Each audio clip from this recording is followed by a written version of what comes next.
Louvado seja nosso Senhor Jesus Cristo, para sempre seja louvado, seja bem-vindo mais uma vez ao canal Denis do Católico.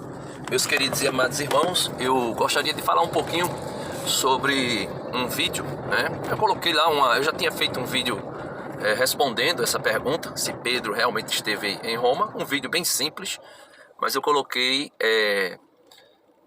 fiz uma montagem lá, né, para resposta de um vídeo que o pastor César e o sofista, né, o contador de histórias, Lucas Banzoli, se eu não me engano é Lucas Banzoli o nome dele, sofista, né, que ali pode se enquadrar com certeza absoluta dentro de São João capítulo 8, verso 44. Filho da inverdade, filho da mentira. Por quê? Porque esse rapaz ele vai contando mentiras ao longo de toda a sua história aqui no YouTube e nas redes sociais. Ele pega os textos, as cartas de Paulo, as cartas de outros apóstolos, e vai citando a data que essas cartas foram escritas e dizendo que não bate com a questão de Pedro ter estado em Roma, porque na carta aos Romanos, por exemplo, Paulo não saúda Pedro, porque na carta aos Romanos Paulo não fala de Pedro, e assim sucessivamente vai, e a gente vai vendo as coisas acontecendo. Só, meus irmãos, que infelizmente isso aí nós podemos ver que é apenas sofisma, né? São espantalhos criados. Vai citando inúmeras coisas, né? Você pode ver que no vídeo dele, que ele vai citando, fazendo citações e mais citações. Aquela técnica protestante de se mostrar vencedor no debate ou de se mostrar melhor no debate, fazendo citações de textos bíblicos, citações de textos filosóficos, fazendo citações de historiadores, e aí ele vai alegar que um historiador católico assim, assado, não é muito forte, né, no meio acadêmico, vai dizer que, na verdade, Pedro nunca esteve em Roma, né? A não ser, provavelmente, no período do seu martírio, ali por volta de 64 a 67. Só que isso é uma grande mentira, uma baita mentira, né? Com a morte de Estevão, ali em Atos dos Apóstolos, capítulo 9, não vou ter uma precisão da data agora, né? Até mesmo porque eu não estou com fonte nenhuma, eu estou aqui dirigindo e gravando esse áudio, então não tenho como eu analisar a data precisa agora.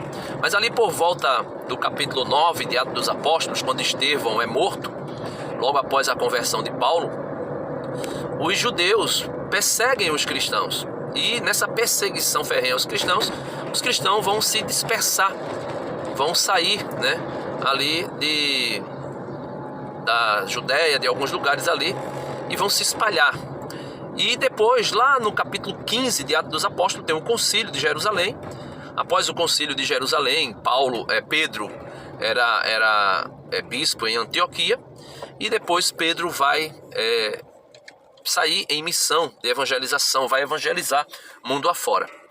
E conta-se a história aí, baseado em alguns autores patrísticos, né, como Clemente Romano, Irineu de Lyon, Santo Inácio de Antioquia e outros, que vão falar sobre a comunidade de Roma, já sendo, por exemplo, Santo Inácio de Antioquia vai dizer que a comunidade de Roma, ou seja, a igreja de Roma, preside todas as igrejas na caridade, porque logo na introdução da carta aos Romanos, Santo Inácio de Antioquia vai dizer que ela preside na caridade, porque ela é a mais bela das igrejas, ela é a que mais guarda a lei de Cristo, ela é a que preside na fé, e assim sucessivamente. Então tece inúmeros elogios a essa igreja. E por que Santo Inácio de Antioquia faz isso?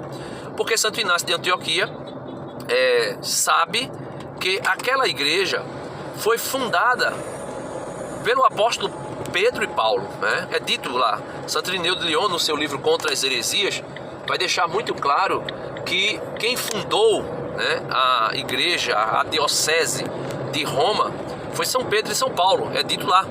Primeiro eles pregaram, anunciaram o Evangelho, depois de anunciar o Evangelho, aí diz assim, por ocasião do martírio de Pedro e Paulo, que pregaram em Roma, anunciaram em Roma, aí vai dizer que Mateus escreveu o seu Evangelho para os judeus, que Marcos, que era discípulo de Pedro, escreveu o Evangelho, que Lucas, que era discípulo de Paulo ou auxiliar de Paulo, escreveu o Evangelho, e por fim João, o discípulo amado, também punha por escrito aquilo que Cristo tinha ensinado.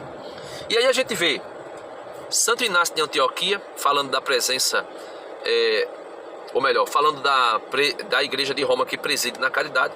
Nós temos Clemente Romano, que fala sobre a organização da igreja, mostrando lá que a igreja era bem organizada e que tinha como muitos mártires na igreja de Roma, e se baseando isso com certeza falando do martírio também de Pedro e Paulo.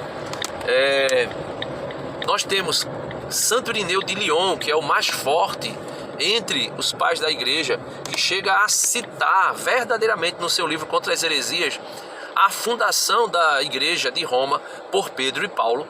Nós temos também ele fazendo uma linha cronológica, uma lista dos sucessores do bispo de Roma, mostrando lá que Pedro e Paulo, depois que deixaram o governo, aí, se eu não me engano, Anacleto, aí vai citando os nomes, não vou lembrar de cabeça agora, claro, e vai citando os nomes, e ele cita até o dia em que ele está vivo, e diz até o nome do Papa lá, do bispo de Roma, e ele diz assim, eu poderia elencar aqui, fazer uma lista de todas as sucessões apostólicas de todas as igrejas, ou seja, da pentarquia, daquelas 5 igrejas, Antioquia, Roma, Jerusalém e assim sucessivamente. Então são 5 igrejas que as igrejas ortodoxas, não católicas, vão dizer que era assim que era o governo anteriormente, da pentarquia, e que essa questão do papado vai surgir muito mais tardiamente para frente. Porém, o que é que eu quero dizer? A igreja católica, baseada em uma grande tradição apostólica, vai citar que Pedro esteve em Roma por aproximadamente de 20 a 25 anos. Alguns vão dizer que isso é um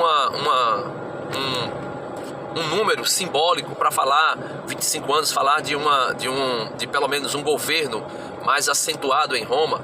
Outros vão falar que não é simbólico, mas tem um cunho mais teológico, para falar da sucessão apostólica e do governo apostólico de Pedro em Roma. E outros vão dizer que realmente é possível isso. Por quê? Porque se dizem que a possibilidade de Pedro ter ido a Roma por volta do ano 45 ou 46 por aí, Mas o que se sabe, assim, com fontes históricas, inclusive historiadores romanos, é que aproximadamente Pedro esteve em Roma, foi a Roma por volta do ano 54, veja, 54, provavelmente, de 50 a 54.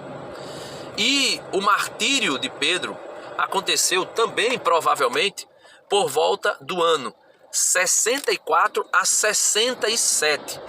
Veja, 64 a 67. Então nós temos aí aproximadamente uns 15 anos, aproximadamente, de uma data mais precisa, mais concreta, mais forte, aproximadamente 15 anos, E desses 15 anos, nós podemos ver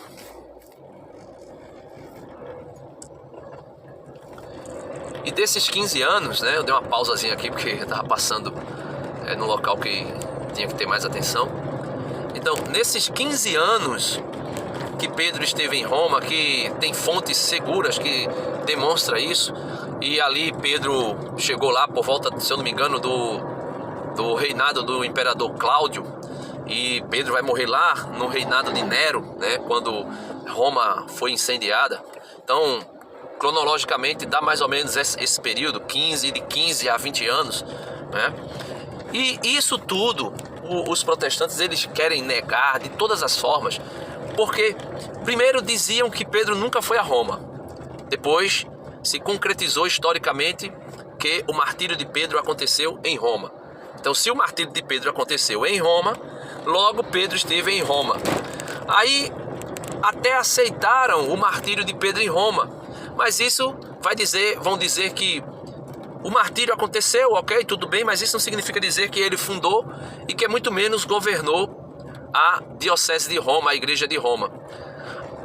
Isso tudo para negar, né, o pastoreio de Pedro em Roma, para negar a primazia da igreja de Roma e para negar a primazia do bispo de Roma, que foi São Pedro.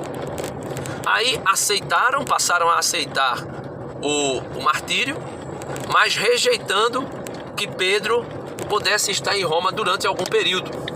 Como eu disse, 20 a 25 anos é um período mais simbólico, mas com certeza absoluta da sua ida a Roma até o seu martírio, de 50 a ida, né, de 50 a 54, e o martírio de 64 a 67, mostra aí um grande período, né, um grande espaço de tempo de Pedro em Roma, né, governando a igreja de Roma, a qual presidia na caridade. E isso é inegável, meus irmãos, é inegável, né? Nós temos, por exemplo, para concluir, nós temos aqui três questões que vai falar sobre isso, né? Sobre mais ou menos 25 anos de Pedro ou 20 anos de Pedro em Roma. Não por um documento direto, mas por tradição, né? Uma tradição constante e unânime dos padres da igreja. 2. Evidência litúrgica e sucessória da igreja de Roma, né? Pedro, Lino, Anacleto, Clemente, né? E isso tudo nós podemos ver que essa sucessão de bispos de Roma tem data, e essas datas são possíveis de ser encontradas, né? Então, não somente pela sucessão, mas 3, uma construção cronológica plausível, né? Com base nas perseguições e nas viagens apostólicas. E 4, por último, o apoio arqueológico à sua presença e martírio em Roma. Então, é inegável dizer que Pedro esteve em Roma. Quanto tempo ele esteve em Roma precisamente, nós nunca iremos saber, porque primeiro que hoje, com as datas de hoje, com o que nós temos hoje de manejo, de formação, de preparação, de escrita, de gravação de vídeos, de áudio, de tudo, é impreciso você narrar uma história com datas precisas, é quase impossível, porque sempre vai ter uma distorção, uma discussão, uma variação de um autor, de um escritor, de uma coisa para outra. Imagine no primeiro século e no segundo século, esses autores, esses historiadores, esses pais da igreja, citando ou narrando ou escrevendo algo sobre isso. Mas uma coisa é certa, e eu digo a você sem medo de errar, nós católicos temos documentos, temos pais da igreja, temos a tradição sucessora, né, da sucessão do bispo de Roma. Isso tudo, nós temos dezenas, quem sabe até centenas de coisas, né, de documentos, de tudo ao nosso favor, do que essa mentira, essa falácia, esse embuste de Banzoli e sua trupe para dizer que Pedro nunca esteve em Roma. Então, eu prefiro acreditar 10.000 vezes no que deixou por escrito Clemente Romano, Inácio de Antioquia, Eusébio de Cesareia, Papias, Santo Irineu de Lyon, principalmente, que narra a fundação da igreja de Roma e narra a sucessão dos bispos de Roma. Acredito muito mais nestes pais da igreja, que muitos deles conviveram com os apóstolos ou com pessoas bem próximas dos apóstolos. Prefiro acreditar muito mais nele do que nos mentirosos, filhos de João 8,44, como Lucas Banzoli e sua trupe. Ou seja, tentaram deturpar a Bíblia Os católicos estão lendo e interpretando a Bíblia segundo aquilo que o magistério ensina e estão vendo que a história comprova que a maneira, a prática, a ortodoxia da fé está na Igreja Católica. Aí tentaram pegar a patrística e deturpar a patrística, só que isso foi um tiro no pé. Por quê? Porque muitas pessoas protestantes estão tendo acesso, contato com a patrística e estão vendo a fé católica de maneira muito clara e escancarada na patrística, principalmente ali nos 4 primeiros séculos da igreja. E agora estão tentando deturpar a história, negar a história, ou corromper a história, ou amputar a história, como estão fazendo aí nesse vídeo, como fizeram naquele vídeo, a respeito de Pedro em Roma ou não. E aí nós podemos ver nitidamente, meus irmãos, que a verdade é em si mesma a força que destrói toda mentira. A mentira só fica de pé enquanto a verdade não resplandecer como o sol a pleno meio-dia. E isso é uma coisa que ninguém pode negar. Viva Cristo Rei, salve Maria e salve Roma.